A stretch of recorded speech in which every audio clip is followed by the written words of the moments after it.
February 19th, 2014 at 7:30 p.m. Mr. Witherspoon, Mr. Brennan, Mrs. Rankunso, Mr. Jones, Mr. Kwiatkowski, Mr. Mirsky, Mr. Winarski. All please rise for a moment of silent meditation and Pledge of Allegiance. Mr. President, ask that we remember all of those in our community who are less fortunate than we are in any and every way, not just our local community, but our global community, our global family. And ask that we remember also those who have lost loved ones since the last time we were in this chambers. Remember them in our thoughts and prayers and meditation. And finally, we ask our God and Creator to give us the wisdom and the proper information to be able to make the best decisions for the citizens of the city of Erie.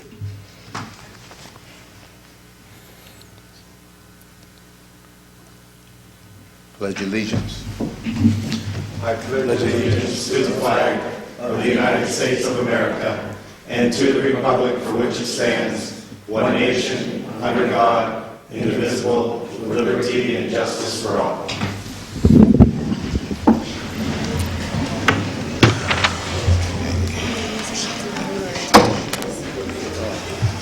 Approval of minutes from the meeting of 2/5/14 and bills for payment on 2/21 and 2/28/14. Mr. Brennan, Mrs. Rankunso, Mr. Jones, Mr. Kwiatkowski, Mr. Mirsky, Mr. Winarski, Mr. Witherspoon. Do we have any requests for repository sale? Any requests for repository sale? Any requests for repository sale? Hearing none, we'll move to citizens be heard. Sue Weber is unable to attend. The next person who called in is Mr. Randy Barnes.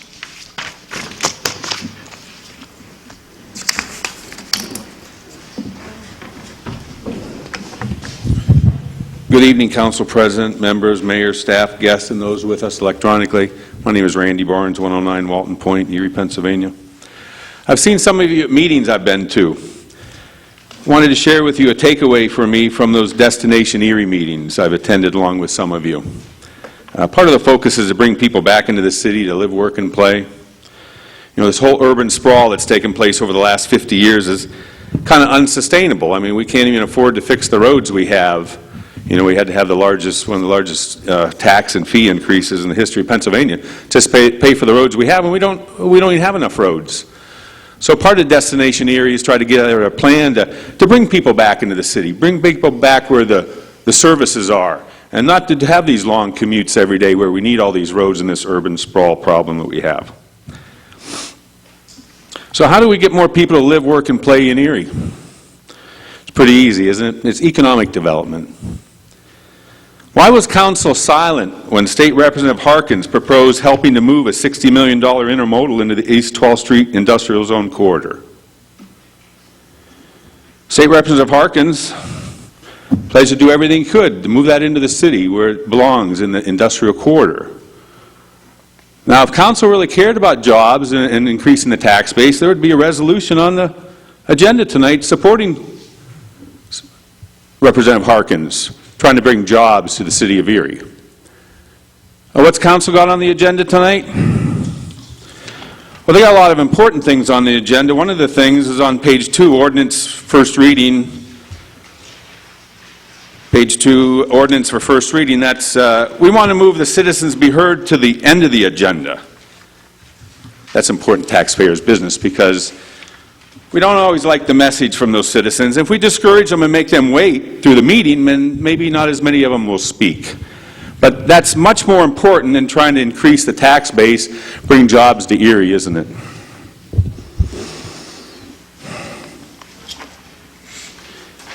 You know, when the announcement was made to build an $18 million building in Knowledge Park, how many council people asked the developer to build it maybe 13th and State? What would be wrong with that? I mean, don't we have any knowledge in Erie? Do we have Gannon University 5 blocks away from 13th and State? Do we have Mercyhurst, 20 some blocks away?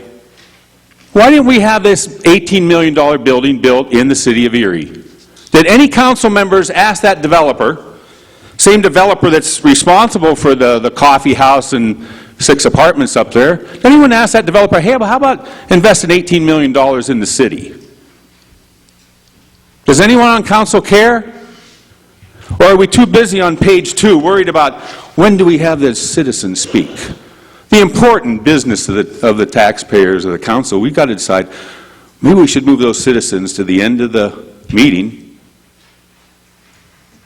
while we sit and see the city deteriorate.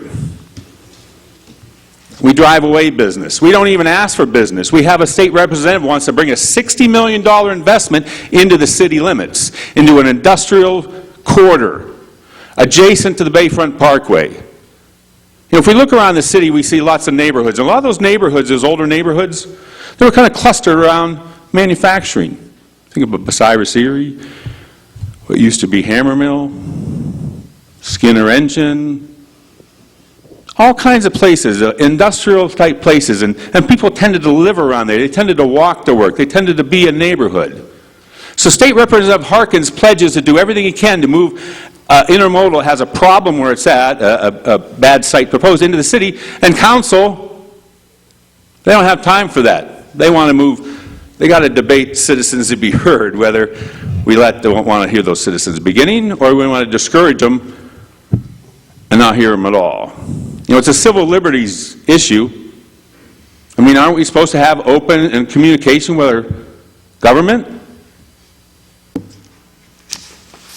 Is it a problem? Have we had a problem all these years hearing the citizens that come down and want to talk about the neighbor's dog, or about a problem they have with the police and fire, or the problem they have with some other city problem that's not on the agenda? Should they not be heard at the beginning and let them go on their business? Now, they're not getting paid to be here.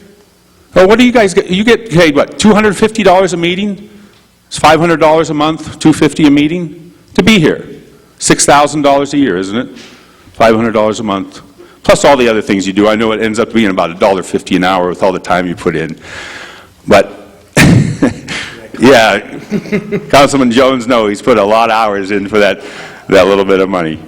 But the fact is, the citizens that come down here would like to come down, speak. Thank you very much.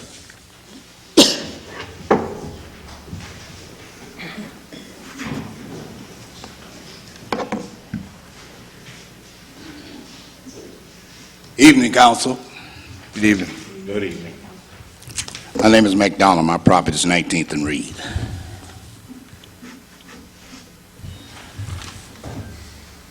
Y'all really don't want to hear what we have to say, do you? But I want to make you a promise. One of these days, when things heat up a little bit, you're going to think about what we're trying to say to you, Mr. Willis C. and myself. I haven't seen him down here for a while. I can't understand. I want you to make me understand this. I'm not very bright, but I'm not the dumbest thing you want to lay eyes on either. Why is it that a company want to build a hotel, they want to pay taxes, here the mayor want to bring something in and put the tax on the citizens? We got enough weight on our backs now. There are people out there that's having it hard. You know, you're supposed to have a little compassion. You don't show much, but you should have a little bit. Compassion is love. You show a little love. I don't know. It's hard to show something that you don't have. That picture is kind of blurry to me. I can't understand. I've been wrestling with it, but I still can't understand it. Why would we want somebody to come in here and build a hotel that don't pay no taxes, and here's somebody else want to pay taxes? You're supposed to be up there for the citizens. I want to see you up there for us. because our lives are at stake. Our kids' lives, we don't, like myself, I don't have a lot of time left. I'm an old man. I thank God that he put his hands around me, because if it wasn't for him, I wouldn't be here. I'd have been gone. And I thank God for it. I thank God that he let you all live as long as you have. Life is not guaranteed. You could step outside the door there. Or you could step off that platform back there and break your neck and die. There's so many ways to die, you can't miss them all. But when you're taxing us, you're killing us slowly, you know. You're stressing us out. Why will the mayor want a hotel to be built tax-free? No taxes, don't pay no taxes. The school board won't get no taxes. I hear the superintendent signing off about that, and I commend him for it. I commend the the council lady up there. She speaks out against it. I appreciate that. I want the rest of you to speak out against it. Are you up there for the administration, or are you up there for the citizens? I thought you were supposed to be up there for the citizens. I want you to start acting like it. You're not up there for Joe. Joe didn't elect you. The citizens elected you. And I want you to act like they did. Now, you said you were talking about those cameras on those police cars. Where have you gone with that? Was that just conversation with me or what? I want to know something about that, because you get money for everything else. You need those cameras on there. Those policemen, they don't ride around with a Bible in their hands. They lie just like anybody else. I want to see some cameras on those cars. The state police have cameras on theirs. Why can't we have cameras on the city cars, on these police cars? And that way, you'll know who's telling a lie. One picture's worth 1,000 words. I'd like to see some cameras on those cars. Could we look into that? I hope we can. I hope we can. Because we pay those taxes. We can't go without paying, because if we did, you'd take our property. And you keep going up. The mayor keep going up. I remember back here when Grossman was in office out there, we didn't raise the taxes, but we raised the land. The land fee went up or something. Land value went up. Look, when you raise some, taxes is taxes. I don't care how you paint it. Taxes is taxes. I thank you for your time.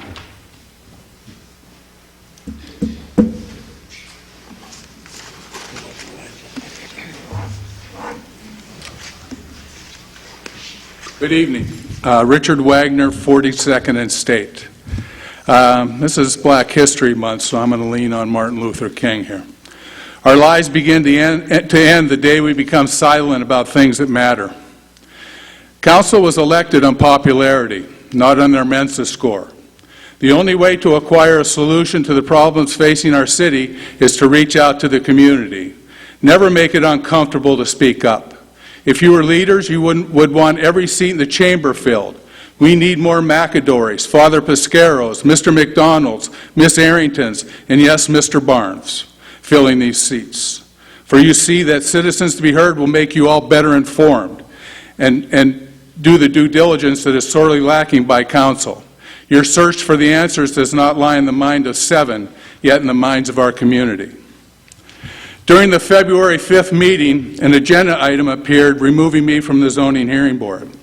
Ms. Kunso tried to bestow a little gratitude for the 6 years I spent on this great board. The president could not let this go unanswered. Mr. Drew, a community leader, will do a great job, he stated. I do not know what he based his opinion on, but it certainly wasn't through an interview process, for the president never approached me in any way. An ex-HR person for Penelec should be aware of a proper search for the best candidate. And I found it less than professional that no one informed me of the president's decision to replace me. I should not have to find out my fate as an agenda line item. The least that should have happened was a phone call from Mr. Clem's office. These appointments should never be taken for granted. One councilman in 2 short years has had 3 appointments to the same 5-year vacancy. The zoning board has a higher standard for avoiding conflicts than even this body. Parents, in-laws, employers, associations to other agencies all lead to a full disclosure and in most cases a recusal, impartiality being paramount. The zoning hearing board is a unique body. Its reputation suffered a slight bruising about 6 years ago. Tighter control of testimony and facts cannot be found anywhere in this building. We never engaged in a caucus meeting prior to an actual meeting. Never did someone from the administration try to interject any thoughts or desires upon the members. And I am proud to say, as a board chairman for 4 years, that the members themselves never did any horse trading for any project. Decisions were based on the rules and the facts brought into evidence. I can never be able to express how much I enjoy being on an open, honest, and transparent board working for the community. As in most situations, there were winners and losers, but it was in every way fair. I sat in the middle of the dais for 4 years. It brought with it to me humility, caution, and most importantly, the need to find the truth and hardships created by zoning. I checked my ego at the door. The most important people in the room were the citizens. My 6 years on this board were filled with integrity. Cell phones, texting, and iPads were off limits, as well as disrespecting speakers by appearing to be indifferent to and not paying attention to their concerns. Let me list my contributions. I spent $100 to attend a municipal zoning class with 4 other city employees. Went to several hearings at various levels. Worked with the Neighborhood Watch Coordinator to ease accessibility to zoning issues, and lectured at Mercyhurst to neighborhood groups about the role of zoning board in the community. I also spent time with the zoning officers trying to make the variance process more friendly. In 6 years, I attended 72 board meetings. I also rode by every property prior to the meeting for a simple evaluation. Over 250 variance requests were submitted and heard. And during those requests, over 1,000 citizens came to this microphone and spoke. They were listened to and respected. I missed 1 meeting in 6 years, was never late. To quote Martin Luther King, in the end, we will remember not the words of our enemies, but the silence of our friends. If I had to do it all over again, nothing would change except my choice of friends. Thank you.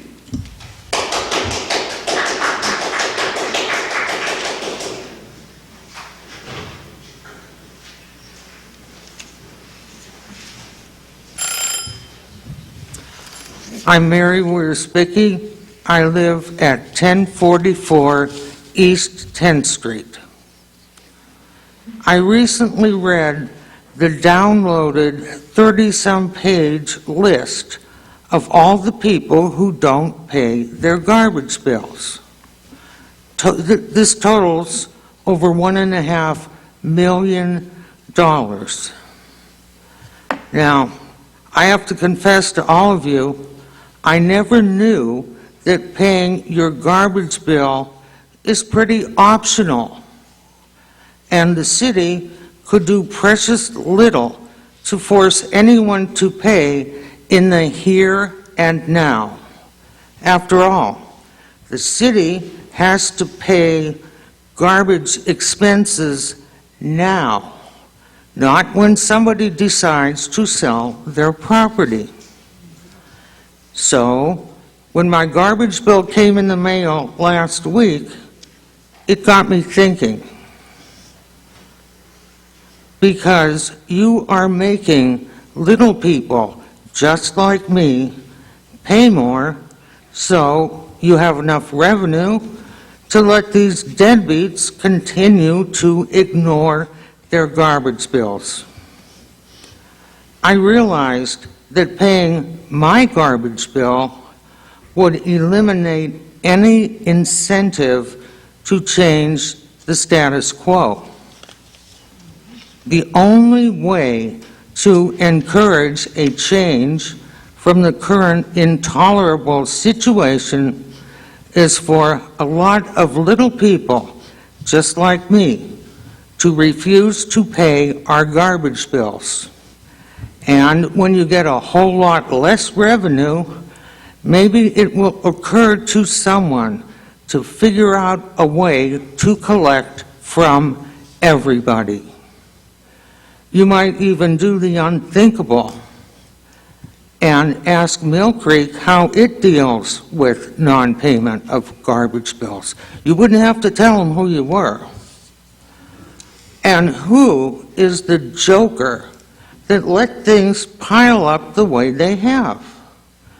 I will just bet that he or she is still collecting a nice paycheck for not doing their job. I would give you my unpaid garbage bill, but I already sent it to the mayor, along with my thoughts on this matter.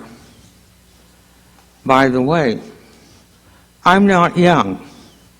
I plan on sitting in my house until I die. Do you really think I care how many garbage liens the city could put up against my house? Thank you.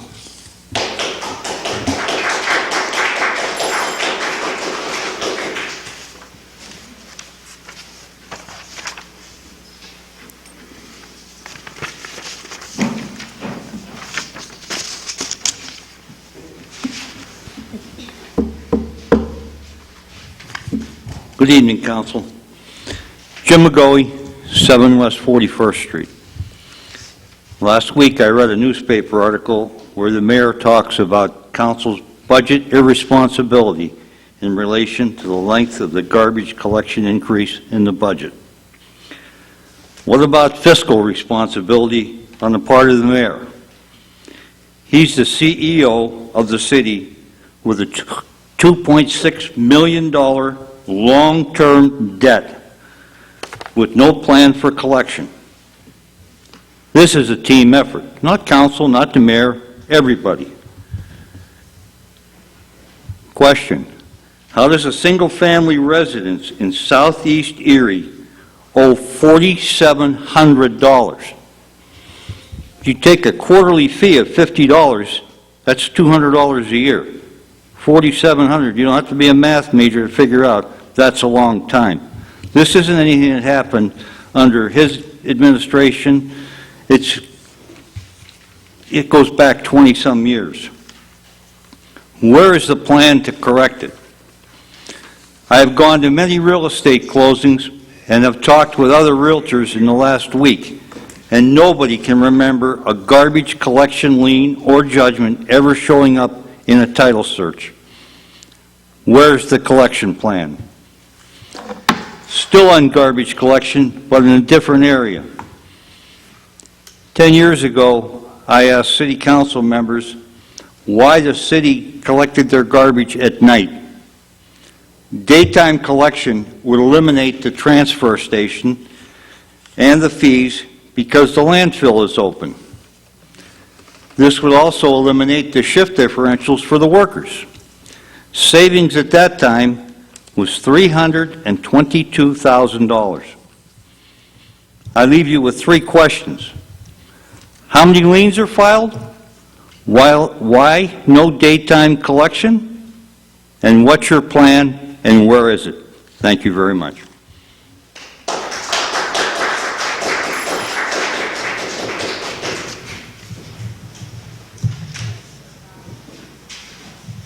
Are there any other citizens to be heard?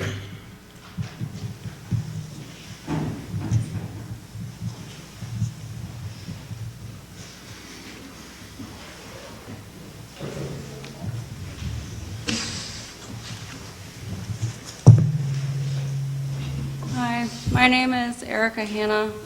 Me and my fiance reside on 413 West 16th Street. We just bought a brand new house. We moved out of Cleveland to come here for a better life, a new life, and so far the taxes. Excuse me, could you speak into the mic, please? Thank you. So far, the Yeah, just pull it down. taxes and the fees have been outrageous. I mean, we will pay your garbage bill, but we will not be living here for very long. There is nothing keeping us here. Nothing. We moved out here, and it's coming close to a loss. Thank you.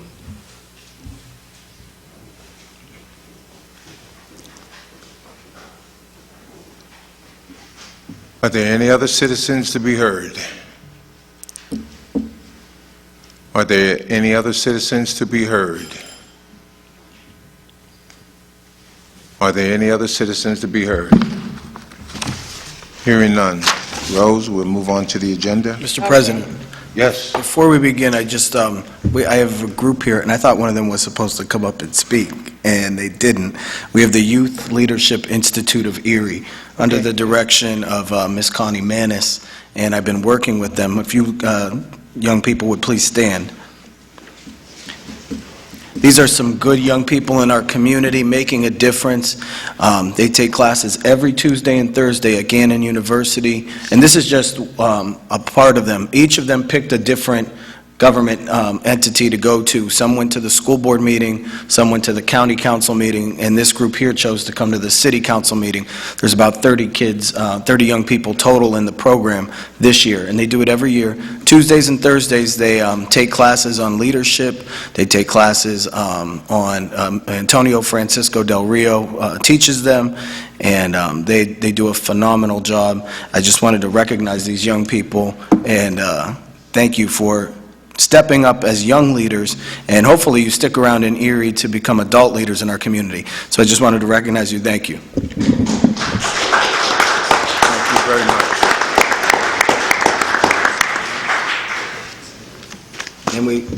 And Mr. President, I believe Gannon University's nursing program is here. Does anyone want to speak for them?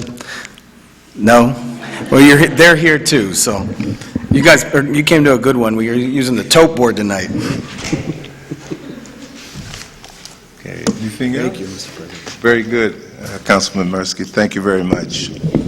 Rose? Okay, ordinances for final passage. Council file number 15,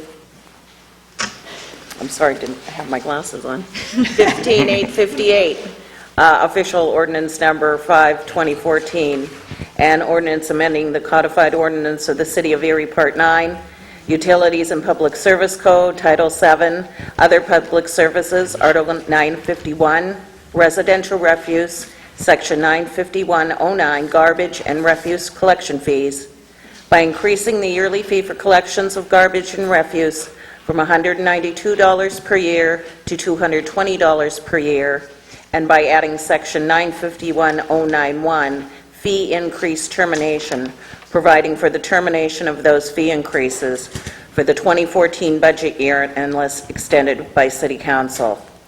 This sunset provision has been vetoed by the mayor, and I will read his letter.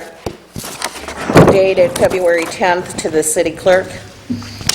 On February 5th, 2014, City Council passed by unanimous vote official file ordinance number 5, 2014, which increased the yearly fee for collection of garbage and refuse from $192 per year to $220 per year in Section 951 of the codified ordinances of the City of Erie. The ordinance further sought to make the revised rates temporary unless extended by council through affirmative future legislation. Under the authority vested in me under Section 41413A of the optional third-class city charter law, I am returning to City Council the ordinance unsigned, noting my objection herein. My objection is to Section 2 of Council File 15858, pending official file ordinance number 5, 2014, which states, the increase in the garbage and refuse collection fee applicable for 2014 budget shall be in effect for 2014 unless extended by City Council. In my opinion and that of my administration, this provision unduly restricts our budget. As I understand this provision, Council sought to cushion the impact of the fee increase by setting a sunset provision in the ordinance with an intention of recouping delinquent refuse charges during the year. I feel this is erroneous in that it presumes all increases in refuse can be absorbed through payment of delinquents. As was stated at the budget sessions for the year 2014, the increase in fees also relates substantially to the overall increase in costs necessary for the maintenance and operation of the refuse program, and that it is an error to assume that all increases can be offset by delinquent collection. For this reason, I object to Section 2 of this provision, and that is inconsistent with the sound budgeting practice, and I therefore object to its enactment and issue my veto. If council disagrees with this determination, I would respectfully invite its membership to conduct reconsideration of my final decision as provided by statute.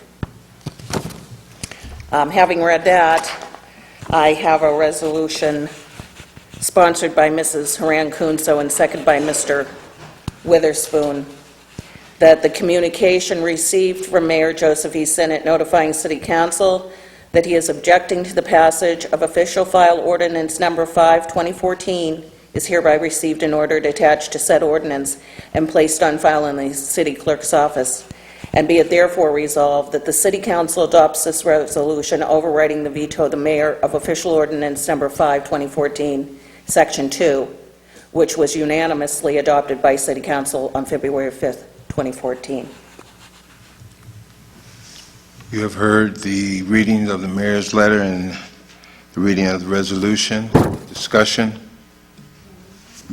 Yeah, Jessica? Thank you, Mr. President.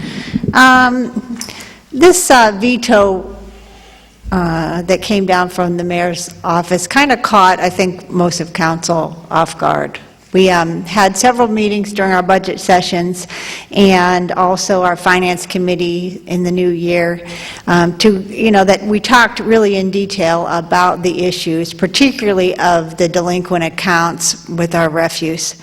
And during all those discussions, we included all of council members, also the administration, the finance department, the solicitor's office. Different representatives were in attendance at all these meetings. And the purpose of the sunset provision was talked about fully in all those meetings, that we were intending to place a sunset provision on the rate so that we basically hold ourselves accountable to working on the issues, both procedurally and, practically, as to how we can collect the delinquent garbage bills. This veto from the mayor sends the wrong message. It sends a message: we don't have to work on the problem. Maybe we don't have a problem. Maybe 2.5 million in delinquent refuse bills is not a problem. But it sends the wrong message. The message this sunset was we ought to work together for this year to try to remedy the issues, that the procedural problems or the collection problems that have led to this. And that's why we need to override the veto. Because without that, we say we don't have a problem when we don't have to work on it. And this sunset holds us all accountable to working on the issues and remedying the issues for the future. It doesn't presume that the rates will go back. It presumes that we all work to fix a problem that we have all known about for at least since 2008, when the same administration and several council members talked about this becoming a problem and how we need to come to strategies. So, vetoing just sends the wrong message, and so I hope that my council colleagues will support me in overriding this veto. Thank you. Thank you very much. Any other discussion? Mr. President? Councilman Mursky. I've made my position clear on this from our first vote on the issue. I did vote for the increase, the ordinance as written, because we needed the money up front. We had a budget in place, and we got the ordinance after the budget was adopted in January, and so we needed those revenues to meet our budget projections. At that time, I stated that I was against this sunset provision. We have a budget process, and it allows us to change any numbers, to go over and review anything. And for me, it's not a political issue, it's a math issue. The reality is that we need the money. The fee increase, our expenses rather, are going up around $300,000 a year in the garbage and the refuse department. per year for the past 4 years. 300,000, it was like anywhere between 200,000 and almost 500,000, $490-something thousand per year for the past 4 years. So, using that, we can project what we're going to owe next year, because we do have fixed costs on our dumping fees to Waste Management, and we do have a contract with our employees that affords them a pay raise. So we know that the budget's going to go up. So we already know the outcome of this for next year. The outcome is we can't afford to lower the rates. Politically, it sounds good, but fiscally, it's impossible. The other thing is we're dealing with two separate issues here, and we're trying to combine them into two with this ordinance. There are two issues here. One is the cost of doing business in the refuse department, and the other one are delinquent bills. We have to, it's not an either-or. If we get one, we get the other. We have to deal with both. And I plan on doing that. Basically, what I feel is like all this does is force us to write another ordinance at the end of next year. Of course, we're going to deal with the issue. My colleagues say that we need a sunset provision to hold ourselves accountable. I think that message sends to the taxpayers that we can't do our jobs that we were elected to do unless we force ourselves to do it. And quite frankly, I'll work with my colleagues, and I'll work with the administration. We'll find ways to collect these unpaid bills. And I don't need a sunset provision to do the job I was elected to do. We're better than this, and that's why I'm voting against it. Thank you. Councilman Brennan? Thank you, Mr. President. I put together just a little, some notes here. I want to kind of go down from what I thought happened here to kind of give some background to some people who weren't involved in the budget issues and weren't involved in some of the earlier votes. As I've always said, I truly believe that the problems we face in our community can only be solved if we work together. Back in November 20th, 2013, the preliminary 2014 City of Erie budget was presented to the City Council, which included increases to the refuse and sewer fees. While it was made clear to Council that these increases would be necessary in order to cover the cost of business, it was also noted that we as a city have failed to collect delinquent refuse fees that total over $2 million.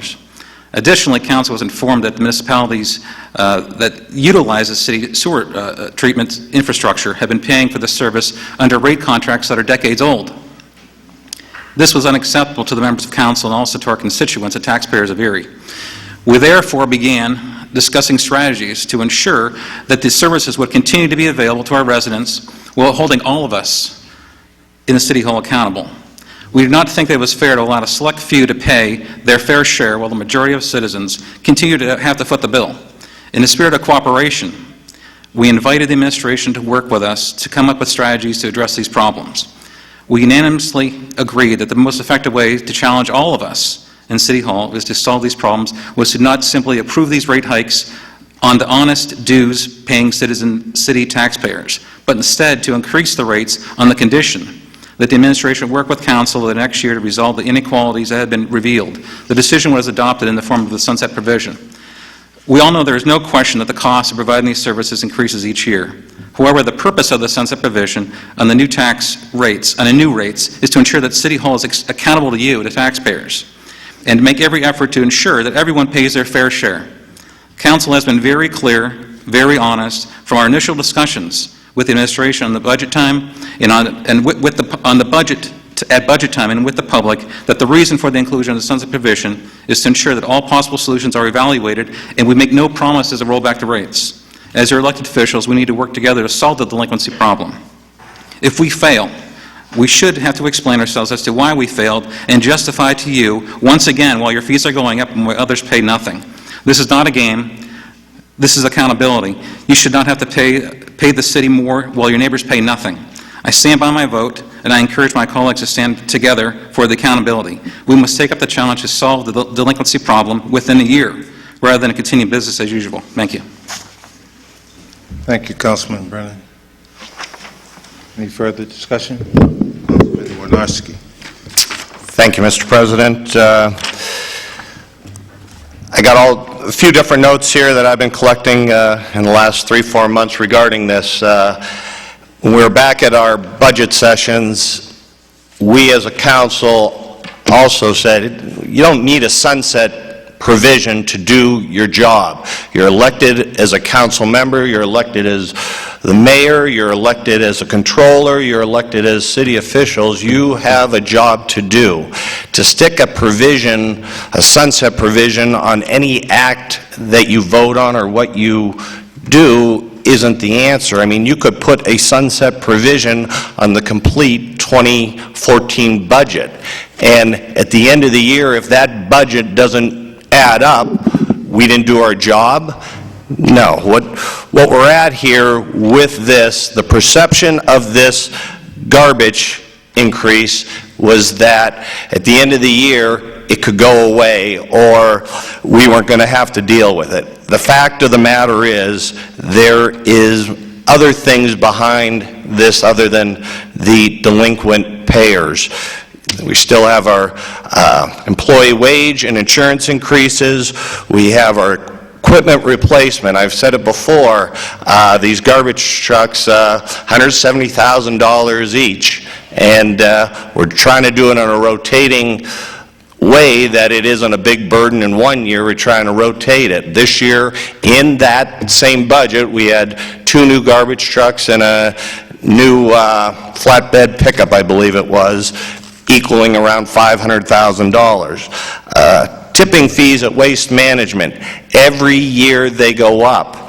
This year will be no different. At the end of the year, they're not going to come back to City Council and say, or the administration and say, well, we're rolling back our fees this year, our percentage is going to go down 3%. That isn't happening. So where I'm going with this is the perception out there that this fee was going to go away, and that is not going to happen. And even in the ordinance, it sort of states that termination providing what we decide. Well, unfortunately, folks, I hate to be a bearer of bad news. The cost of business goes up.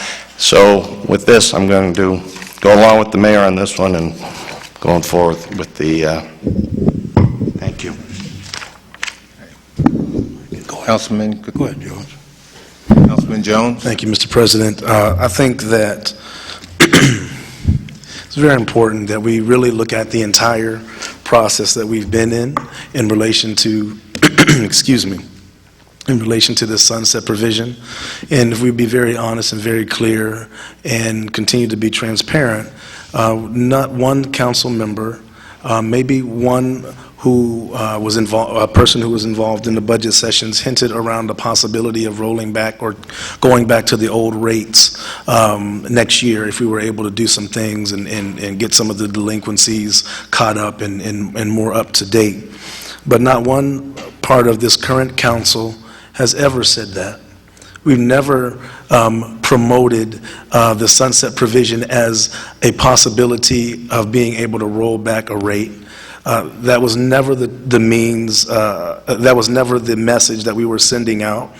The sunset provision, although maybe not intended by others for the same reason, we picked up, a majority of us on council picked up on the sunset provision as a tool to, yes, hold ourselves accountable, continue as another tool to hold ourselves accountable and hold ourselves to having to come up with some very concrete ways of dealing with not only the delinquency issue, but the continuing, as Mr. Mursky mentioned, the continuing rate, cost of running this type of business in the city. It's not going to diminish. The cost of doing that business is not going to go down. And so we have to not, as again, 2 things. One, deal with the delinquencies, absolutely, but also come up with a system that's more conducive to dealing with the constant rate and increase of doing business. And we can't do that every 4 years, beat the citizens. Oh, by the way, we as council members also have to pay the rate increase. It's not as if we're passing something that does not affect our home and our house as well, and our family members that are citizens and live in the city. We're not in some vacuum making decisions that only affect other people. We definitely make decisions that affect us as citizens who have been blessed and honored to serve in the leadership capacity we serve in. Now, back to the sunset provision quickly. It was not the tool, in hearing the mayor's letter for the first time, read audibly that way. Yeah, if that was the language used in that letter, if that was the intent, mentioned or discussed by this council, absolutely, I'd vote for the veto as well, but that was not our intent. And so, with that said, the intent was, again, to hold us to a level of accountability that is already there. We work very diligently as a council on major issues, minor issues, citizens pick up issues of garbage, citizens, huge craters in the front of their house issues. We do a lot more than people realize that we do as council members. We do more outside this desk than we do behind this desk, to be very honest. But at the same time, having served on this council for 8 years, I recognize the fact that if we don't do some things internally at times to make us keep certain things in the forefront of our minds, in the forefront of our discussions, then they can at times go away simply because of the current fire of situations that come up every year. So again, the sunset provision was a tool that we have internally to correct and to corral ourselves, to keep our thinking very focused on this as well as other issues, and not allowing it to just go away. And the rate increase is there. We don't have to even discuss it anymore. Again, it's a tool, and so I think what we're dealing with is the mayor sending a veto down, and I can't speak for him or anyone in his administration, but from the letter, the veto is coming based on something that was not our intent as a council. Our intent, again, was finally to use it as a tool to keep us on track and to keep us in this particular issue in our forefront, because again, the truth of the matter is we have so many issues that come up during the course of a 12-month period. Last year's issue can easily become and stay last year's issue if we don't do things to make sure we keep that thing relevant in our minds and in our discussion. So I'm going to continue to vote in the way that I have for the resolution against the veto, and also to continue to vote to keep the sunset provision on the ordinance as we initially passed it in the first reading, because it, again, is a tool, not citizens. We don't plan on rolling back anything. We can't afford to. That would be fiscally irresponsible, and we have never said that publicly or privately, that we were going to change the rates back. But it is a tool for us to be a little more accountable and give us a little more push to make sure that we're doing what's best for the citizens in this particular area. And again, that's why I'm going to vote the way that I just articulated I'm going to vote. Thank you very much. Yeah. Mr. President and fellow citizens, I have the unique perspective of having been here probably longer than most people. I have served under 2 administrations. And as I see it, the problem happened, this is not something that just popped up. This has been going on for a long time. People were aware of it. It just that, like the proverbial camel, we put our head under the sand. It wasn't important until it became a top item this year. It's always been there. This is nothing new. It's existed since the time of a former councilman who first suggested that people didn't have to pay. And it went on and on. And yes, we are limited in what we can accomplish. We can't just, not pick up the garbage, because that's not fair to the people who live next door to it. The problem has existed is past councils, including myself on this one, and past administrations haven't done anything. Well, I have confidence. I know all these people up here. I haven't been with them long, but I can tell you that there's a different attitude up here. And I, for one, I plan on holding both the administration and myself responsible. I will not no longer accept any comments from the administration or the solicitor that there's nothing we can do. I will expect an answer why we can't do it, and why is it that other communities, such as Reading or Lancaster or somebody else, why are they doing it? How did they get around it? How does Edinburgh, our little neighbor south of us, accomplish great things? I don't care if we get taken to court. We'll find out how far we can go. It seems like other communities have solved the problem, but we buried our head. It's not fair, as Mrs. Respecki said out there. I sympathize with her. I often thought about it, what's to prevent And much like we have many ordinances, we have snow shoveling ordinances, we have dumping ordinances, we have all kinds of ordinances we don't enforce. So what happens if the public does say, you know what, I'm not doing it? Then we'll take it serious. The problem is, we have the tools at our hand as a council. I said it before and I said in the back meetings. Maybe my idea is a little too rash, but my idea is let's take him to court. Let's find out if the guy that lives up there in Persimmon Court out there in Fairview, who owns 10 properties in the city and hasn't paid, let's take him to court and let's see if we can put his house on the block. I was told we could. We'll find out. So when I talk to the solicitor shortly, I want a direct answer. I don't want, we can't do it, or I'm going to think about it. The time is now. If they want our support, administration and council, we got to work together. This problem has to be solved. It's getting out of hand. The decision was made to implement this fee and not raise real estate taxes.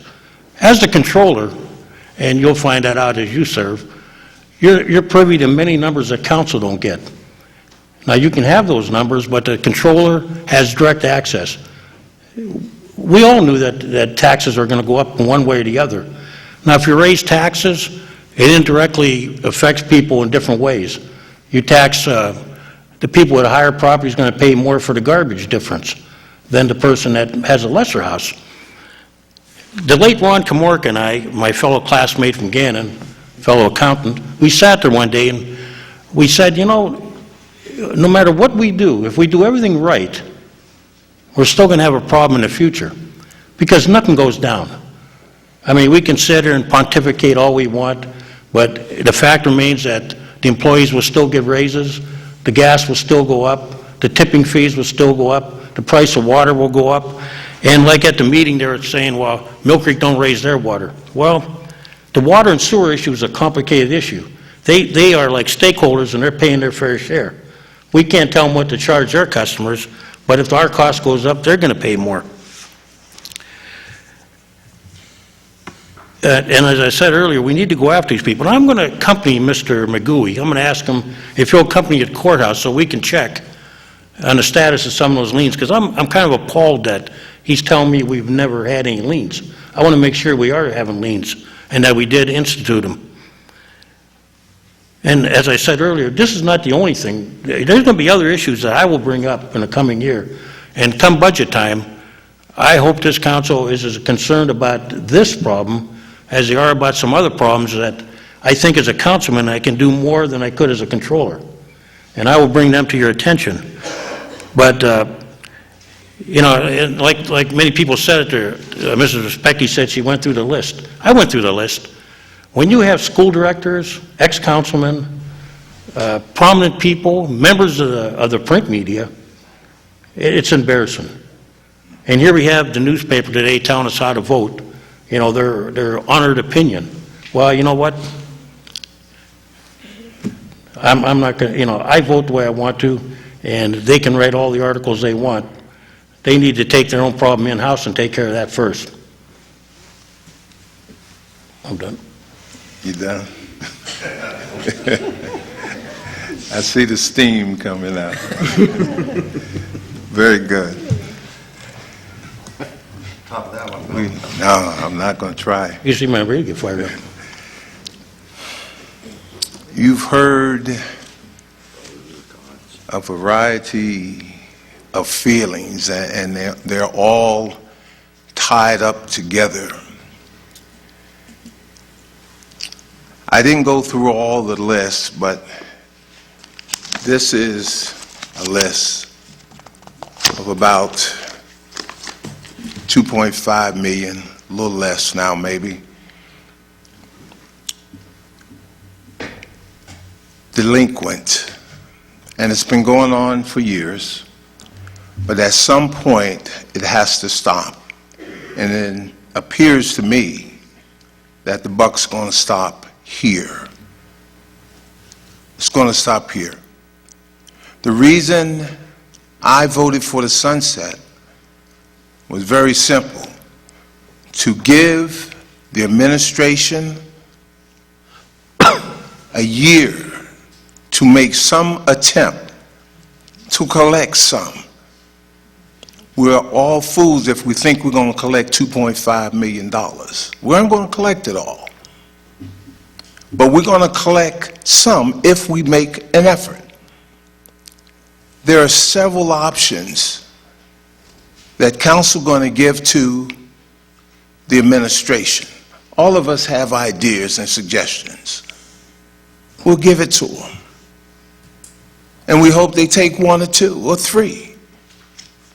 Before anything has happened, when we met with Mr. Vocek, he told us that already he have collected delinquent accounts. People came in and rushed because they thought their name was going to be in the media, on TV, and the newspaper.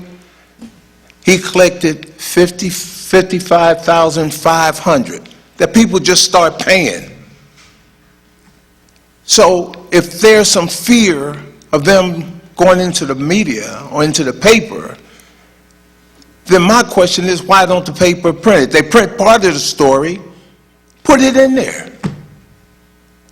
They were selective when they picked a county councilman. They were selective when they picked a school board member, put them all in there. It was said by one of the council that it is unfair that you, me, we have to pay, we do pay. I was on council when my dear friend Mr. Bagnoni said, don't pay. And people stopped paying. We're going to pick up the garbage. There's no doubt about it. We're not going to let our city go. But we still have to pay folks. We have to repair trucks. But at no time did we say we're going to roll back anything. It never came up. We wanted to give the administration a year to do something, make an effort, tell us what you want to do. And when the veto came down, it came down to the clerk's office. I didn't get a call as a councilman, as president. None of council was notified. Not that it would have changed a lot of things, but a courtesy call, say, Mel, I'm going to veto this. I said, well, let's sit down and talk. We didn't know. We got a call from the city clerk. That's how we found out about it. We want something done. It's the administration's job to attempt to get something done. We will support them. No doubt, we will support them. We're going to use the tote board today, and this is the first time that this council have used it, so if you push the wrong way, we still got time to change it. Mr. President, do you want to describe what the yes or the no means? Okay, very good. The yes, and you correct me if I'm wrong, the yes will indicate that we're voting to override the veto. No will indicate that you're voting for the veto. Okay. Watch me mess up.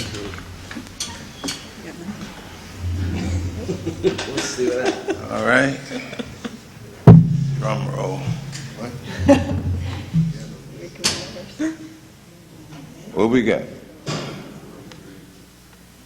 One. Okay. It's failed. We needed 5 votes to override the veto. 1, 2, 3, 4. And we have 4. So at this point, on this issue, it stands, the veto. Can I clear it now?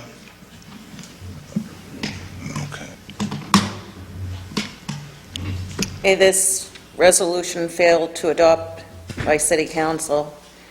Yeas 4, nays 3. Mr. President. Mr. Joe.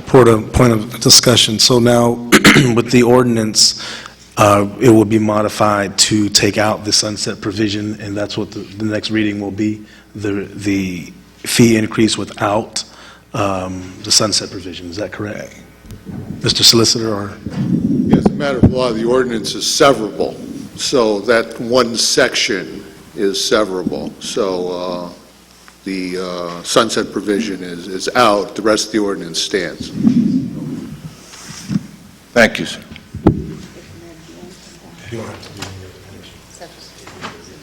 Yeah. Okay. Rose? Okay. Council file number 15859, official file ordinance 6 of 2014, is an ordinance that raised the sewer fees, which also had a sunset provision, which has also been vetoed by the mayor. And again, I have a letter that I'll read from the mayor, dated February 10th to the city clerk.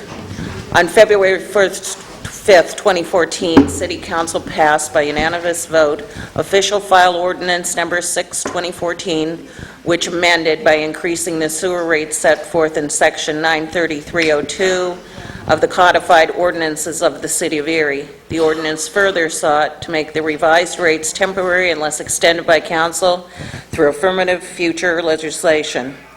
Under the authority vested in me by Section 41413A of the optional third-class city charter law, I am returning to City Council the ordinance unsigned, noting my objection herein. My objection is to Section 2 of Council File 15859, pending official file ordinance number 6, 2014, which states, "The increase for sewer rates applicable for the 2014 budget shall be in effect only for 2014 unless extended by City Council."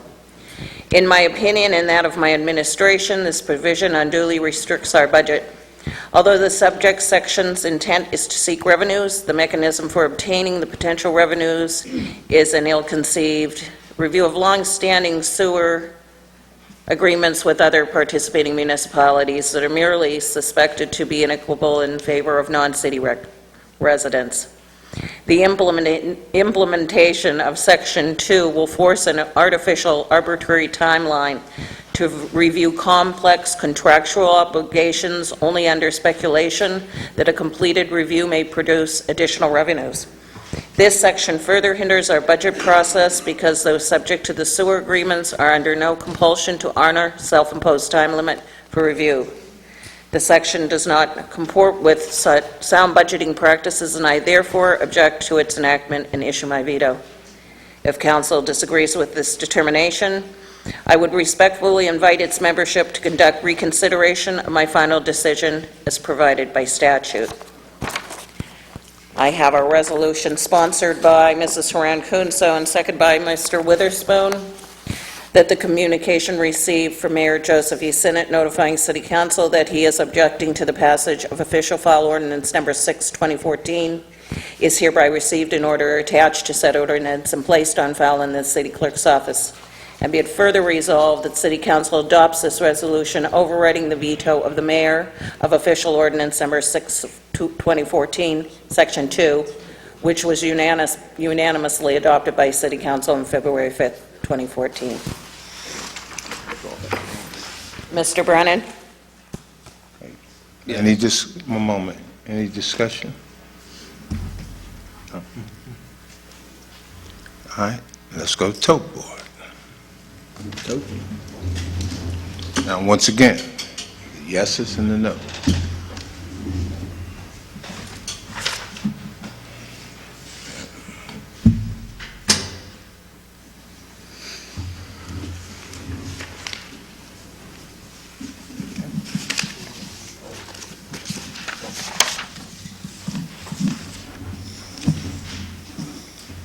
You okay with, got it, Rose?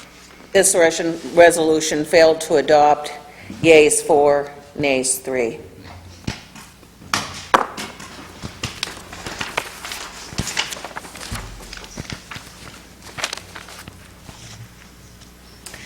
Next is Council File 15862, Official Ordinance Number 9, 2014, An ordinance amending official ordinance number 80, 2005, known as the zoning ordinance of the City of Erie, by changing the classification of the property located at 2021 and 2047 East 38th Street, Erie, PA, from R1, low-density residential district, to that of C1, local commercial district, per request of Attorney Richard A. Vendetti.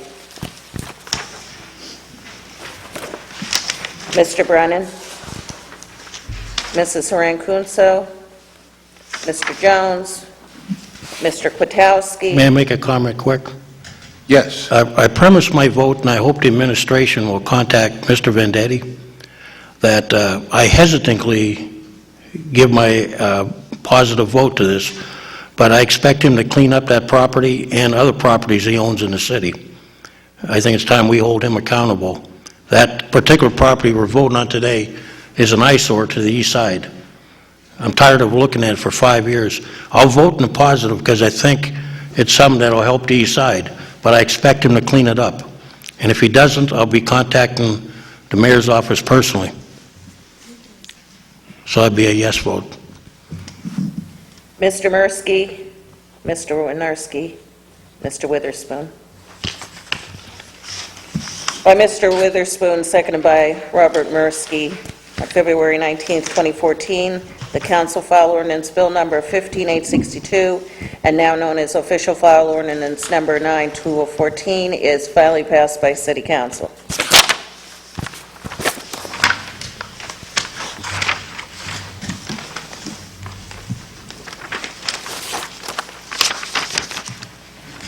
Council File 15863, Official File Ordinance Number 10/2014, and an ordinance amending official ordinance known as the zoning ordinance of the City of Erie by changing the classification of the property located 356 West 6th Street, remain RLB, Residential Limited Business, as recommended by the Planning Commission per request of Caleb Pfeiffer, Executive Director of the Erie County Historical Society.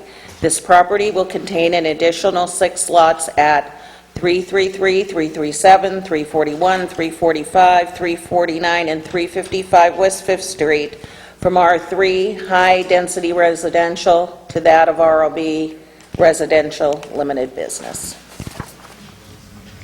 Mr. Brennan, Mrs. Harankunso, Mr. Jones, Mr. Kwiatkowski, Mr. Mursky, Mr. Winarski, Mr. Witherspoon.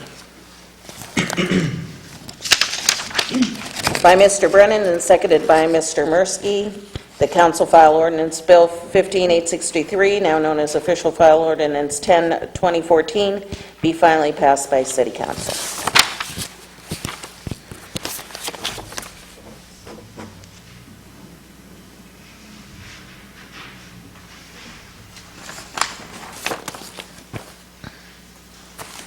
Council File Number 15865, Official Ordinance Number 11/2014, an ordinance appropriating the sum of $13,500 from unappropriated and unanticipated revenue for the expenditure thereof.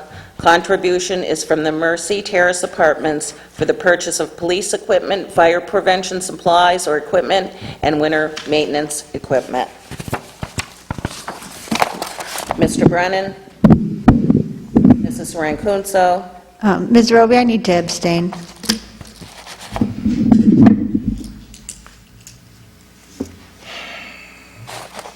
Mr. Jones? Mr. Kwiatkowski? Mr. Mursky? Mr. Winarski? Mr. Witherspoon? By Mr. Winarski and seconded by Mr. Witherspoon, the council file ordinance bill number 15865, and now known as official file ordinance 11/2014, be finally passed by City Council. Yea 6, nay 0, 1 abstention.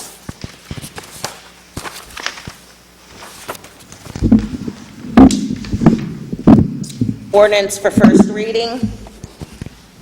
Council File Number 15866, an ordinance amending the codified ordinances of the City of Erie, Part 1, Administrative Code, Title 3, Article 1, 12 Rules of Council, Section 112.10, Order of Business, by moving citizens to be heard, letter D, to letter H, and moving committee reports of council to letter I, and moving adjournment to new letter J. Letter D will now be titled as citizens to be heard regarding agenda items only. Mr. Brennan? Mrs. Ronquillo? No. Mr. Jones? Mr. Kwiatkowski? No. Mr. Mursky? No. Mr. Winarski? Mr. Witherspoon? By Mr. Witherspoon and seconded by Councilman Jones, that council file ordinance number 15866, having read, is hereby adopted on first reading by City Council. Yeas 4, nays 3.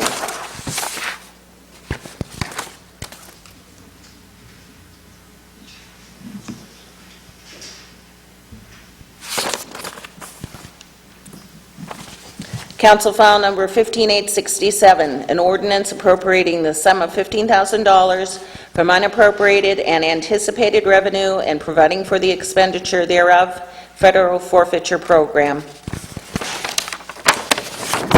Mr. Brennan, Mrs. Ronquillo, Mr. Jones, Mr. Kwiatkowski, Mr. Mursky, Mr. Winarski, Mr. Witherspoon. By Mr. Kwiatkowski and seconded by Mr. Jones, the council file ordinance number 15867, having been read, is hereby adopted on first reading by City Council.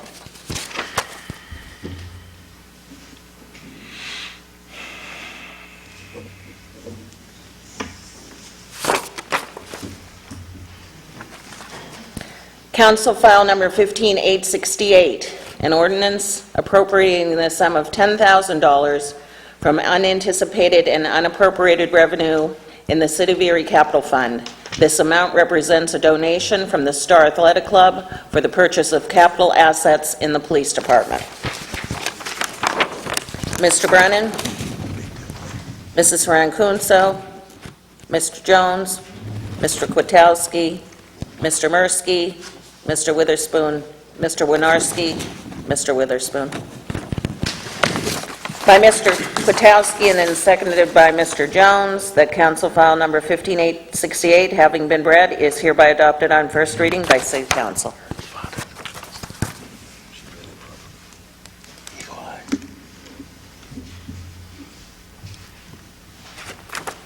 Mr. President? Yes, sir. Just quickly on the last ordinance for first reading, there's a misprint, probably, definitely a misprint in our agenda.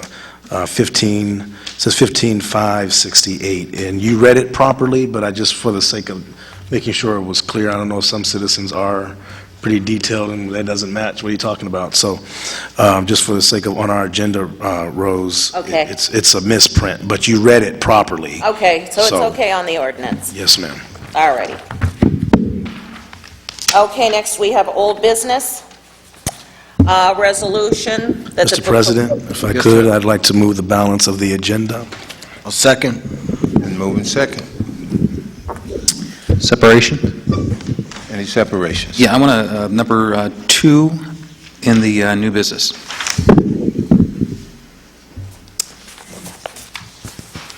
I'd like to do number 1 in old business.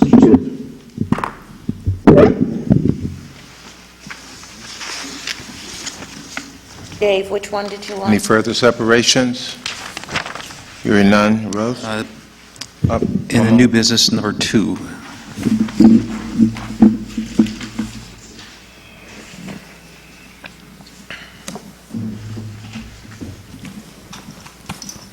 Okay, motion to move balance of the agenda with exceptions of number 3, 5, and 3 and 5, I guess.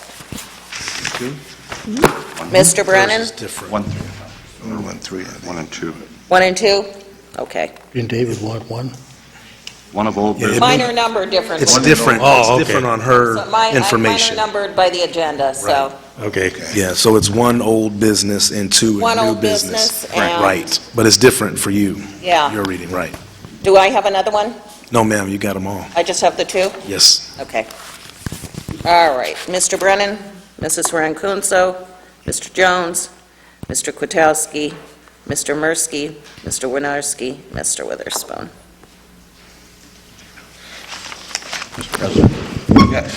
Winarski.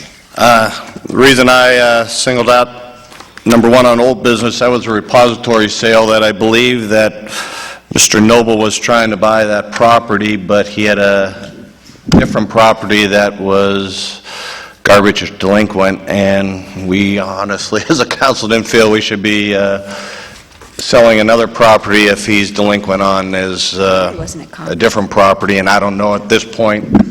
Yeah, I apologize. I didn't speak to the whole council on this. I did get information. We did get some information concerning this. This was a different individual with the same name, and so we don't want to encumber this young man from moving forward in, developing this property over something that's not in his name. It just is the same name, but it's not him.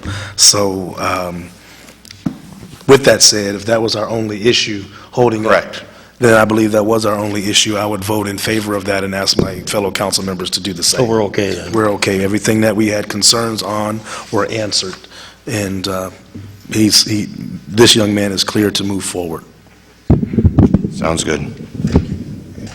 Okay, then, under old business, that the repository sale of property commonly known as 1210 Ash Street and identified by Erie County Assessment Index Number 15-020-027.0-204.00 by the Erie County Tax Claim Bureau to Clarence Noble, 1845 Buffalo Road, Erie, PA, in the amount of $250 is hereby approved. Mr. Brennan, Mrs. Rankunso, Mr. Jones, Mr. Kwiatkowski, Mr. Mursky, Mr. Winarski, Mr. Witherspoon. And then we have new business, resolution sponsored by Mr. Brennan, that the City of Erie, located in Erie County, Pennsylvania, endorses Pennsylvania statewide historic preservation plan and will take all actions necessary or partner with active preservation groups to implement relative goals and objectives. Mr. President, say a few words? Yes. Okay.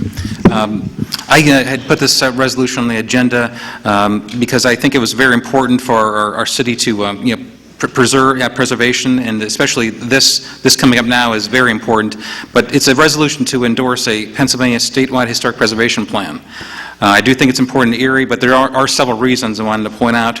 The Municipal Planning Code requires local governments to identify a plan for historic preservation, and the adoption of relevant goals. The Pennsylvania Statewide Historic Preservation Plan is a step in fulfilling that requirement. Some of the action items, I just wanted to mention some of the things that are involved in this, is to create a comprehensive historic resources inventory to help identify places of local significance that will be shared with Pennsylvania Historic and Museum Commission's Bureau of Historic Preservation. Also, to identify ways that cultural and historical resources can or do contribute to the local community, character and quality of life, and economic growth potential. But as I mentioned before, with several other initiatives that we talked about here, is that historic preservation is economic development, in my opinion. Historic preservation contributes to the local economy, creates jobs, increases property values. Historic preservation enables the community to retain a physical record of their history and culture for future generations. Thank you. All right, voting on Mr. Brennan's resolution. Mr. Brennan, Mrs. Rankunso, Mr. Jones, Mr. Kwiatkowski, Mr. Mursky, Mr. Winarski, Mr. Witherspoon. And that takes us to committee reports, Mr. President. Thank you very much. Mr. Mursky. Okay, Mr. President, just a few things. As you saw, if anyone watched the news tonight, the potholes are out and about. The snow's melting and the potholes have revealed themselves. So, you can call any of us on council or call the city if you want your potholes taken care of. Yesterday, I went to Knock Out Homelessness, an event for the Erie City Mission, and it's a wonderful event. raises thousands of dollars. They're closing in on the $1 million mark of money raised for the homeless of Erie, and the work that is done at the Erie City Mission. Thank you to everyone who participated in that and everyone who organized that event. It's one of the most unique fundraisers around, where you box. I had the pleasure of boxing 2 years ago, and it's Councilman Jones was my referee, so that was and he didn't give me any unfair advantage, I swear. So that was a good thing. Thank you to Senator Wiley and Attorney Charbel Lattouf and everyone who participated in that event. And finally, just we did vote on this today. I didn't separate it, though, because I knew everyone was going to vote for it. But as a liaison to Neighborhood Watch, we do have a grant that Mercyhurst Civic Institute is going to work with the East Bayfront area on Project Safe Neighborhood.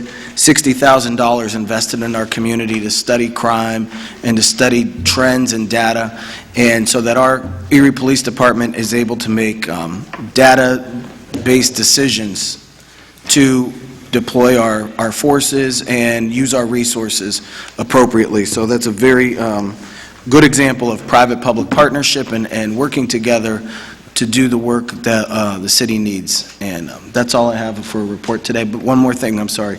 I do just want to thank the firefighters again. They've been out there in this cold weather, and there's been an extremely high amount of fires this past winter, and that's a rough job to be out there when it's 5 below, 10 below wind chills, and you're saving lives and putting out fires. And my heart goes out to the family that lost loved ones and lost family members. That was a tragedy. And if anyone wants to make donations to that family, they can make it through the Multicultural Community Resource Center. They have a fund there set up for those families. That's all I have, Mr. President. Thank you. Thank you very much. Let's jump over to Jessica.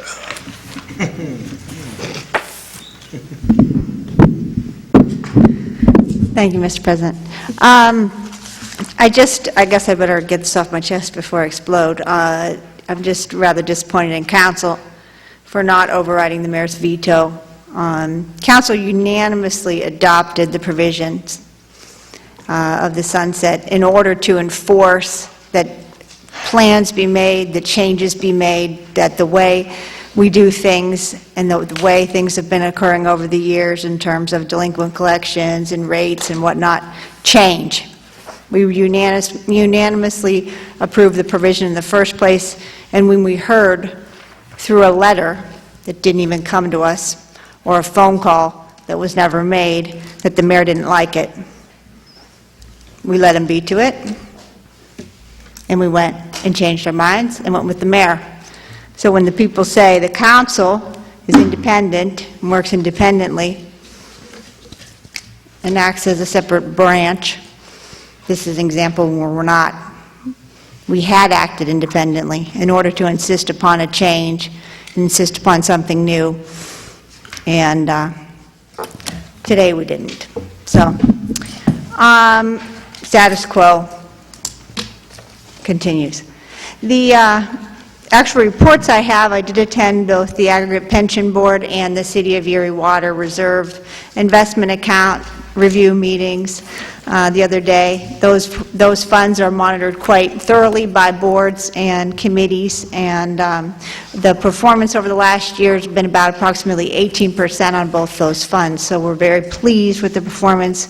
We have added a new consultant this year to help us and advise us on whether the performance of our funds is adequate, whether or not the performance of the managers is adequate, and I'm really excited about working with the new consultant because he's got a lot of great ideas and recommendations already. So I look forward to working with him and keeping those funds going strong.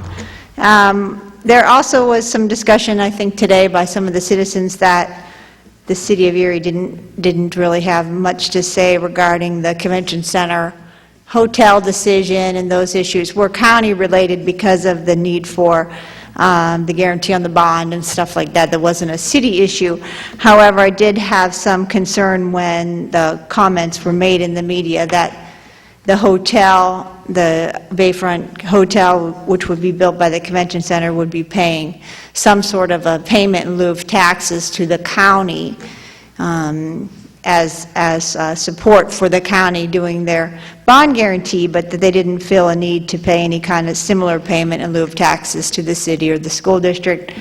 We know we have a lot of tax-exempt properties in the city, and we certainly appreciate when entities who are tax-exempt pay voluntary pilot agreements, because we all know that you all need the services of the city of Erie, particularly if you want your streets plowed so people can get to your hotel, and you want the fire department to come when the alarm goes, or the police to come when you got a problem. So certainly would appreciate consideration by any authorities and/or not-for-profit entities to consider making payments in lieu of taxes to the city, as well as the other taxing bodies. So appreciate if they would consider that in the future. Thank you. Thank you.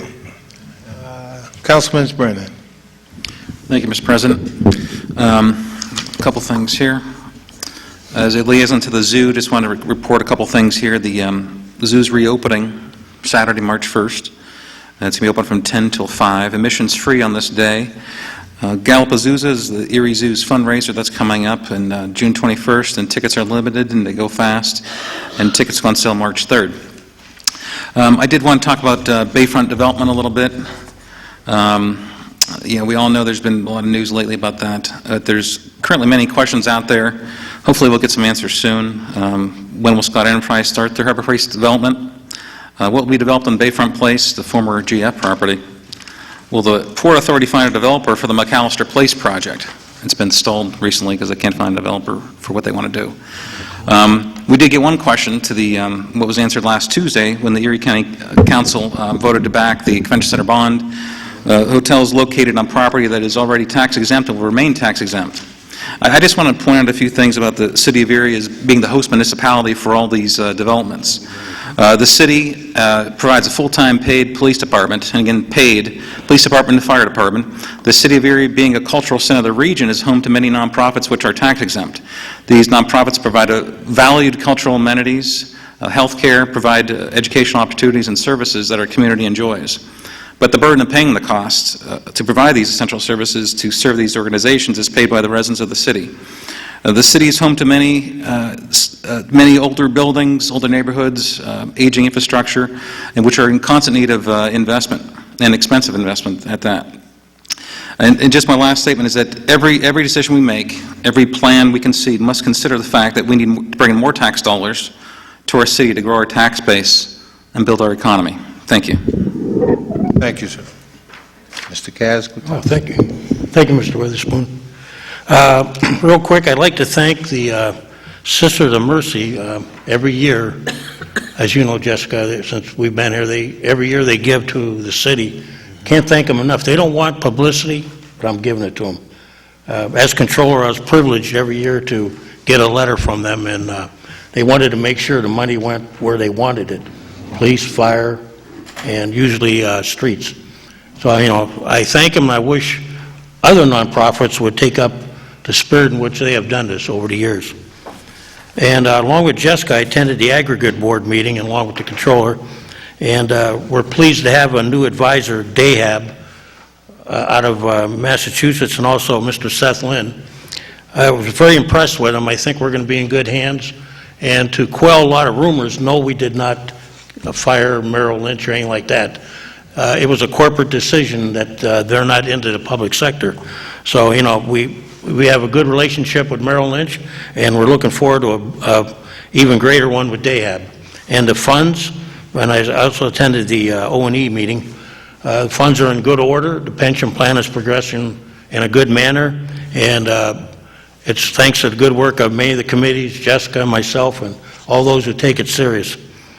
I met with the Parking Authority, and I will have some issues to discuss with members of council as we approach budget time, that things we can work with them on. Nothing was concrete, but we did discuss a few things, and I'll gladly fill you in on it. I will be setting up meetings with the Chief of Police shortly, and I will bring your concerns, Mr. McDonald, to him. And I I look forward to a good relationship with the chief. I mentioned earlier there were other issues I plan on bringing up during the year. One of them will be income tax collection. And thanks to the union and the unions in this town, I have been privy to a lot of people who come here to do business that don't pay their income tax. We're going to start solving that problem too.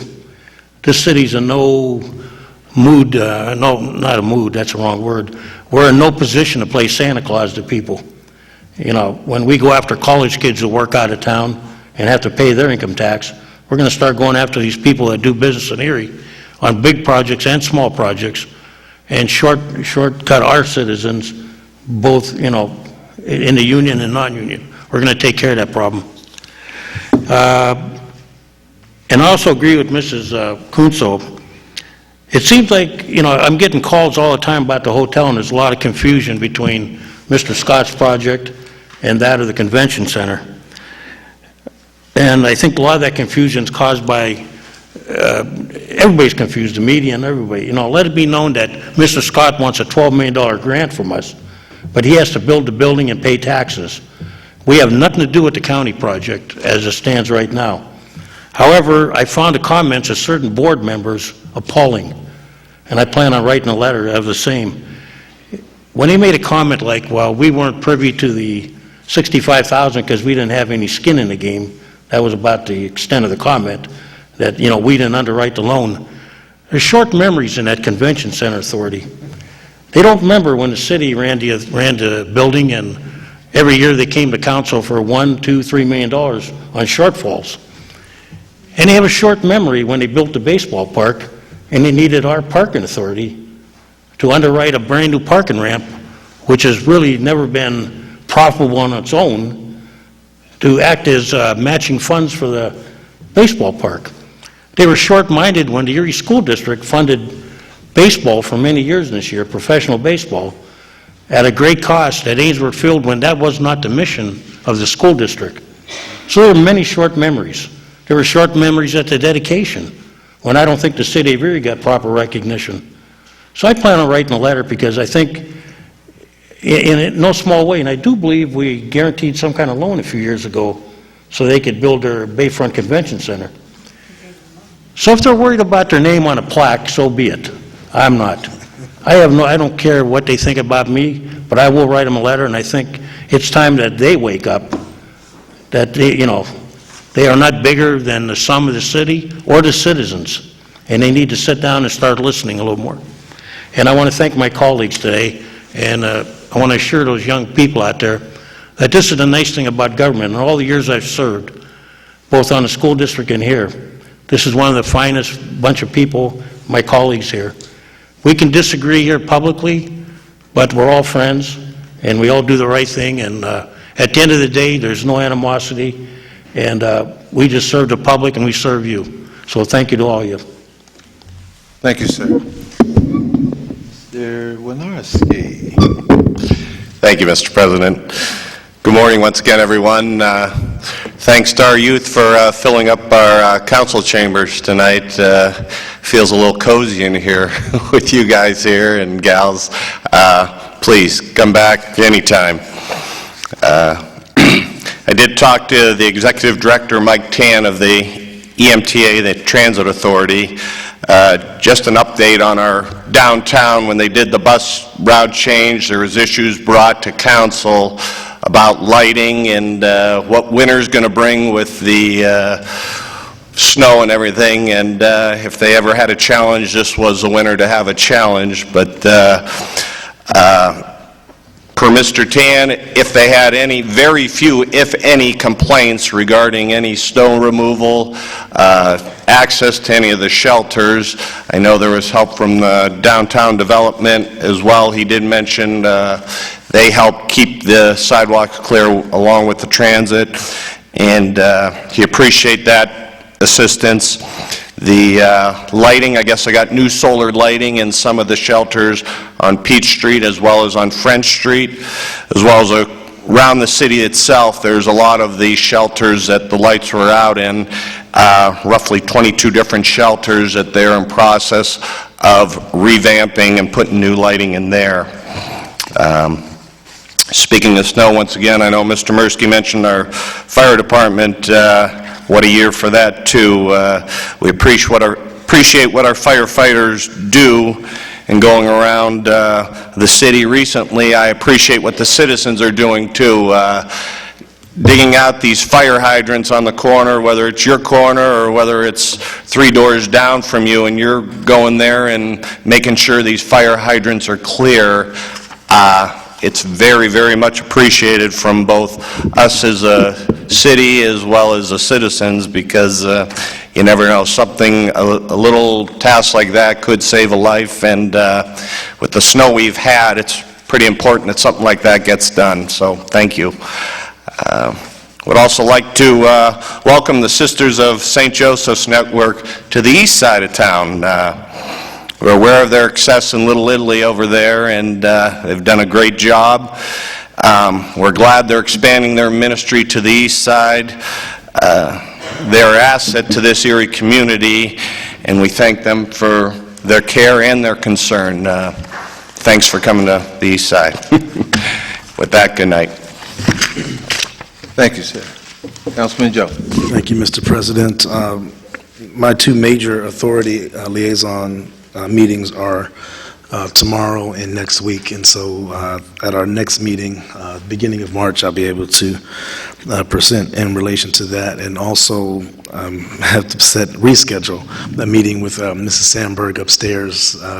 She was busy one week, then I got busy the next week, and life keeps moving on, but we're working to keep in contact with all of our liaison departments and authorities.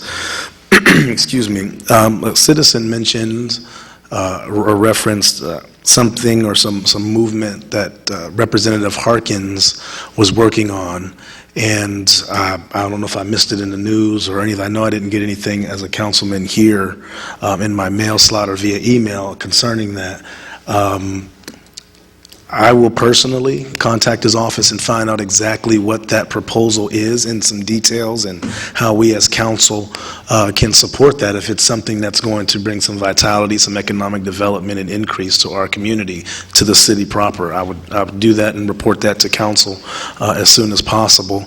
I personally just didn't know, and the few council members that I kind of asked along the side didn't know much about it or have any information on it to support it or not support it. So we appreciate that being brought to our attention, and we'll act on that accordingly.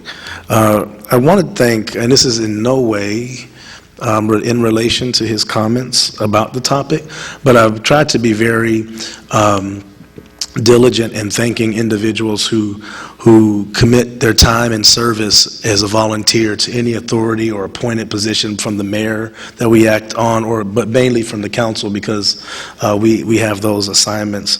And it just really slipped my mind, didn't write it down, to recognize Mr. Wagner for his years of service. Again, not based on his comments. I'm just going to be, direct, and I was going to say it anyway. But to thank him for his service, and then to also just thank all those who serve in those capacities as volunteers in the best way that they know how. Also, to the young people in the audience, we're really, it's exciting. It's funny because I'm not, a young person anymore. I was at the doctor the other day, and he said, "At your age," and I said, "My age? Wait a minute. That's a little bit, that sounds like you're talking to my dad or my grandfather or something." But it's exciting to see you all wanting to be here, and not just because of the class, but you chose to be here, and you've chose to be very attentive to the process that happened tonight. And this is very important because all politics are local, and it's like an old political science saying, but it is very true, because we're the individuals, the mayor, us as council, the controller, solicitors, all of us here work directly with you in your home city, your hometown, and we're accessible at Walmart and wherever else you see us, at your schools, and so we're here to serve you. What I would say to you is that, I know you're part of a leadership group, but I challenge you to think about leadership not as having a title, but leadership is truly having a willingness to serve people. It's not about position or title. It's about your heart to serve. And you can be the greatest leader by the level of service you give to your human brothers and sisters. And so think that way on leadership. I understand leadership principles. I'm very well versed in all the books on leadership and everyone's opinion about it. But at the end of the day, it comes down to service. And I challenge you to serve. And your service will create leadership opportunities for you to serve even greater. And that's what it's really all about. And to the Gannon students, you already know that because you get that all the time. It's great to see this class again. You've been coming for years now. And so it's appreciative that you're here and chose to be here with us today. Finally, I maybe have a different perspective on this topic, respectfully. I'm not big on people, now again, this is a different matter. We have some very large businesses or people that are just simply neglecting to pay their obligation, not just in delinquent refuse and sewer and water bills, but in a lot of different areas. Some people are just simply saying, I'll do it if I choose to, when I choose to. But there are a lot of people in our community that we have to recognize are really hurting financially. And so I think, and I would also say that being an elected official in this community, in particular legislatively, we do make $6,000 a year for our service, which again, it's a service, a labor of love. Doesn't preclude us from having hardship as well, financially. So I'm not big on putting everybody's name in the paper, everybody's name on the news, or everybody's name in the public venue, because some people legitimately are hurting financially and they just got behind. Let me tell you, I've been there, done that, coming out of that in a very personal way. And so, but I do think that there are some actions that need to be taken towards those who are simply keeping the money in their bottom line pocket as a business owner. We've got to do something about that. And the economic development ideas that are hopefully out there, whether it be some we like, some we don't like, some we need more information on, will help the more of us who are of our citizens that are struggling financially to be able to be current, because no one really wants to be delinquent. But sometimes you can get behind. So I just wanted us to be very clear and be careful at times how we just throw out things, because some people are legitimately hurting, but some people need to be handled with more of a mallet, or a hammer. We'll say a big hammer. And some people need to be helped, and so we don't want to lump them all together. Thank you, Mr. President. Appreciate it. Thank you, Councilman Jones. Let me just wrap up by saying you've heard different views from the council, but when it's all said and done, we will unite to solve the problems, come up with resolutions, come up with options. We will work with the administration to come up with some ideas and ways of collecting delinquent fees. It didn't amaze me the way the votes came out. We kind of knew that coming out. But we still must work together, and we will. As Councilman Kaz said, at the end of the day, we still have a job to do for the citizens of Erie. And we do the best we can with what we have. Council is a legislative body. We make laws. The administration runs the show. The administration is the CEO, which is the mayor, and you have a chief of staff, and on down the line to the hard-working union folks. And everyone has a job to do. Some do it better than others. I was approached and said, well, Mel, I have a question for you. And they asked me the question. I said, I don't know. Well, you're the president of the council. You're supposed to know everything. Well. It don't work like that. I don't know something. I asked Councilman Mirsky. I called Councilwoman Kunso. I usually text Councilman Jones. Councilman Winarski is a text. Councilman Brennan. If you don't answer him, he'll text you 3 or 4 times. 11 at night. And then when you talk to him, he apologizes. Too late, I'm woke now. And Kaz, he in a positive sense, he's the bulldog of the group, in a positive sense. We all have those levels. We all have something to give, and we give it 100%. I know a lot of times the citizens don't think so, because it affects them personally. And when something affects me personally, I react differently. And that's normal. We'd like to thank the students for being here. Didn't you say we had some nurses, student nurses out there? From Gannon. From Gannon? You picked a good night to come. We checked the blood pressure after the meeting. We appreciate it.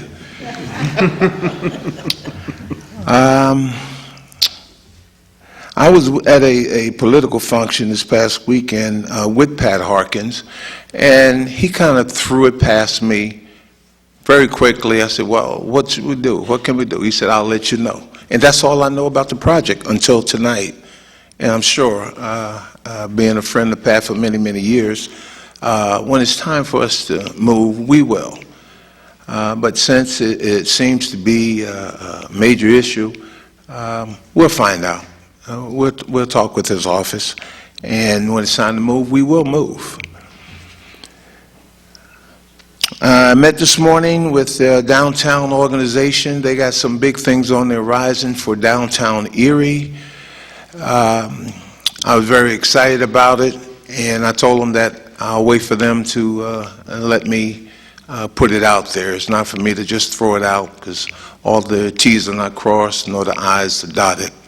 I've been working with the Downtown Y, and I need to get with the administration. We want to bring Hoop It Up back to the streets of Erie. We want to do it downtown. We did it, St. V's did it years ago, and it was very successful when we blocked off, I believe, from Perry Square to 12th Street, Peach to, what was it, Peach to French Street. I think we had about 200, 220 courts, and downtown was booming with kids. So I'll have to work with the administration. I have to give them some dates to see if we can do it, because we have so many things going on downtown, and we don't want to block off streets every other weekend, because we'll get chewed out about that. But things are booming in the Erie. Things are happening, profit, non-profit, it's happening. And we are here to serve you, regardless what you may think. We are here to serve you. We'll continue to do that as long as we're sitting here. And I can speak to everyone here. It's in our heart, it's in our blood. And sitting up here, you have to want to sit up here.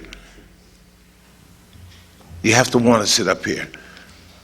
Because you're going to get darts thrown at you. You're going to get shot at. They're going to bug you in the grocery store. You got to stop. They stop you at the stoplight. You got to talk with them, unless you're really in a hurry. It took me 2 hours to get out of the grocery store to go get a loaf of bread, because the lady wanted to talk to me, and she was a senior, and I always respect seniors. 2 hours for a loaf of bread. But I had to do it. And that's important. We are people. We love people. I do. That ends my soapbox. Well, the only couple things that I have is I also attended the Aggregate Pension Board meeting and the Water Reserve meeting, and we're looking forward to working with our new consultant, Ahab, as Mrs. Haran Kunso had said. And I attended the police pension meeting last about a week and a half ago for that, and we're starting to work on the state report that's due the end of March, so that'll be something we'll be working on in our office, and that's pretty much it. Thank you very much. Administration. Thank you, Mr. President. I have no report. Thank you very much. If there's no other business, this meeting's adjourned. City Council adjourns at 9:25. Mr. Brennan, Mrs. Haran Kunso, Mr. Jones, Mr. Kukowski, You always do that, Cass. Mr. Narski, and Mr. Witherspoon.